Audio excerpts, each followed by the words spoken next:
पुणी अशांत बाणीविहार विश्वविद्यालय भितर छात्र संघर्ष दुई गोष्ठी मध्य मारपिट होईछि।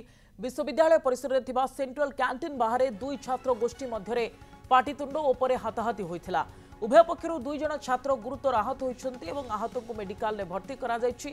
विश्वविद्यालय परिसर में चापा उत्तेजना लगी रहिथिबा बेले घटनास्थल में पहुंची पुलिस। कैंपस परिसर में पुलिस मुतयन करा जायछि। उभय गोष्ठी पक्षर शहीदनगर थाना रे अभियोग होइछि।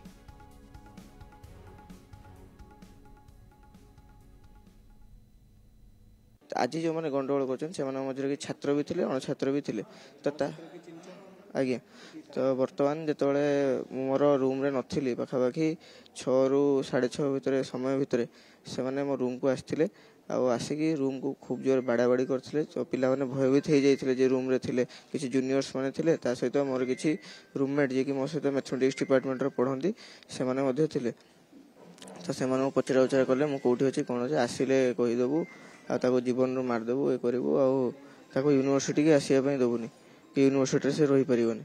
परवर्त समय मतलब यूनिवर्सिटी आसती पिला भयभीत हो जाते मत कहले तो यूनिवर्सिटी आसली तो राजकुमार परिड़ा नाम व्यक्ति मत सेंट्रल कैंटीन सामने आक्रमण करते। दीर्घ दिन धरिकी आक्रोश रही एभीपी एभीपी को ठीक से संगठन कर दौना एभीपी किसी पिला जोड़े दौना एभीपी किसी कार्यक्रम सब कार्यक्रम विरोध कर एभीपी हेल्प डेस्क भी लगे से हेल्प डेस्क को भी फाड़ी विभिन्न बैनर पोस्टर सब फाड़ी दौरान।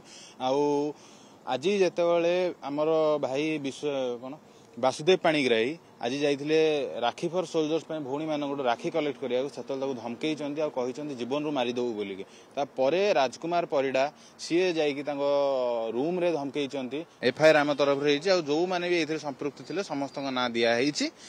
आम चाहूँ सरकार और प्रशासन यही जिनस को टिके भलसे नहीं इन्वेस्टिगेट करी जिनस एक्शन हवा दरकार।